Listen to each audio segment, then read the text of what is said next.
Hey actors, it's Wendy Alane, Wright, the Hollywood talent manager, and in this video, we're gonna talk about 7 more mistakes that actors make all the time in their audition, well, sometimes the videos themselves, or in the live Zoom audition. And we did a video before with the first 7, but here are 7 more that are gonna really change the way that you audition. Okay, in your audition, number 1, biggest mistake, not having a beginning, middle, and end to the scene that you're presenting. When you're given the sides and you're asked to work on it, it's really important to figure out the beginning emotion, the middle emotion, and the end emotion. A scene needs to have all 3, a beginning, middle, and end. And you need to have a transition from one emotion to another, and then a transition from one emotion or statement to another. And there needs to be a clear transition between these energies. If you don't have a clear transition from the beginning to the middle to the end, your scene will all be the same tone. And when your work is all one tone, it's just an immediate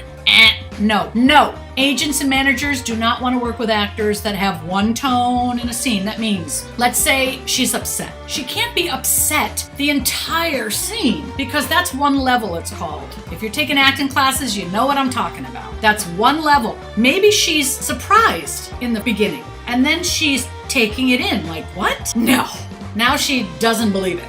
And then the third one, the third transition, she does believe it, and now she's getting fucking outraged. Okay, those are 3 separate emotions. And when those transitions are clear and clean, that's gonna be a strong audition. If they're all muddled and they all run together, or you don't have separate emotions transitioning, you're not gonna work. Number 9, because we did 7 before, so this is 8 and 9. 9, not having subtext under the lines. So that means there's no emotion under the line. There's no stakes. You have not done any homework. You do not know why you're even saying the line. If someone says, where have you been? I already have a subtext under it because I'm a good actor. I'm easy. I got the subtext already and I just made it line up. But I'm already like, where have you been? I've been waiting for you for 15 minutes and I've been out here in the heat waiting. It's not like, why are you late? So that means I'm not just saying, where have you been? I have subtext under it.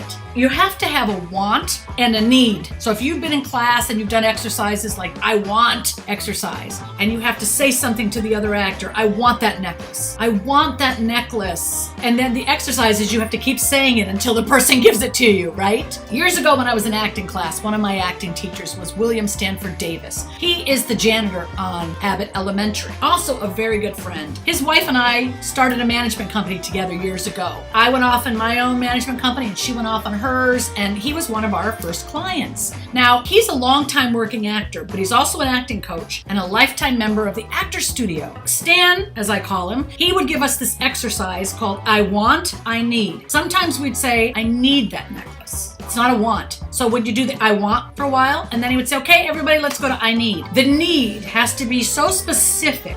Like, if I don't get that necklace and put it on my mother before she dies, I'm gonna live the rest of my life regretting it. Because the only thing she ever asked me was to make sure that she had that with her at the time of her passing. So I need that necklace. I need it. Now, you're not allowed to say all that backstory, but in your heart, in your mind, it's gotta be in there. That's called the subtext, the underneath the line. The line is, I need the necklace. But you have to put the reason in your heart why you need it, because what comes out of that is beautiful. It's emotion, it's intention, it's desire, it becomes real because you've given it a real reason. If you're an actor and you're not learning how to do that, you are not learning how to act. You've got to learn the subtext under the lines. The lines are the last thing you need to start learning, folks. When you get your script in your hand, don't just start memorizing it. Okay, I memorized it, I'm ready to go. No, memorizing your lines is not acting. That's memorizing. You need to know the why underneath the lines. That's the part that you need to work on. Lines come last. Memorize your lines last. Number 10. Not researching the people you're auditioning for. Big mistake. When you get an audition and on your sides and in the breakdown it says the name of the casting director, the director, the writer, the producer, go to IMDb Pro and look those people up. Get an idea of who you're auditioning for. That's going to make you feel more confident and more comfortable because they're not complete strangers. You've done some research. And maybe you might even mention something like, oh my God, you wrote blah, blah, blah, which is truly one of my favorite movies and one of my favorite scenes is in that movie. Now you're creating rapport with them. And you don't have to go on and on and on about it, but showing that you took an interest in who these people are, even if it's only for 30 seconds, shows that you're more interested in being a collaborator on their project and not just, what can you give me? What can you give me? People don't want to work with selfish people. They want to work with people that want to be a part of something bigger, something beautiful together. So research the people that you are going to audition for. Doesn't take a long time to do that, but it makes a big difference. Number 11, big mistake that actors make, asking when they're going to hear back. Don't ask that. Don't ask that, because your job is not to figure out when they're going to call you back. You shouldn't even have your mind on that. Your job is to prepare the scene, do the best job you can, give it everything you've got, and leave. Don't ask questions like, when am I going to hear back? They don't have any idea who they're going to call back yet, who's going to get producer session, and you asking makes you look like an amateur. And also, to protect your soul, when you audition, do it and let it go. Like, don't even think about it again, because it'll drive you insane. Your job as an actor is mostly going to be auditioning. So just do it and let it go. Number 12, lingering. Don't linger after an audition. Hanging around, Be polite, excuse you. Thank you so much for the opportunity. Have a great day. Get the hell out of there and get back in your car and go home. Or hang up on your Zoom or whatever. But don't linger, okay? That's unprofessional. They don't have anything to say to you. You just did what you did. They'll keep it in mind. They're going to look at what you did and what everyone else did, and they're going to see what they feel like that day, who they feel like they want to bring in. Lingering just makes you look bad, so don't do it. Asking to start over halfway through. Don't do that. Listen, if you're halfway through, keep going. Just keep going. Take a minute, take a beat, and then keep going. The only time you ask, can I start again, is like after the first 2 lines. You might do it then, that's fine. But once you're getting into the scene, we're not starting over. So don't ask, just compose yourself, breathe, and pick it up and keep going. That's what you do. It's like if you're doing a play, right? You don't start over in the middle of a play. You know what, we're in act 2, but let's start over. No. Your job as an actor is to just keep going. And that's why doing theater is really a good exercise for an actor. Not only is it super fun, I made some really great friends in my life doing theater. I love the theater. But you also learn how to stay in character and keep going, because the play starts at 8 o'clock and it ends at 9:30, and there are no do-overs, right? We're not reshooting the scene. You're live, you're on stage, do your thing. So learning how to go up on your lines, it's called, and then recover is just part of your professionalism as an actor. And when you're in an audition, demonstrating that you have that professionalism is important.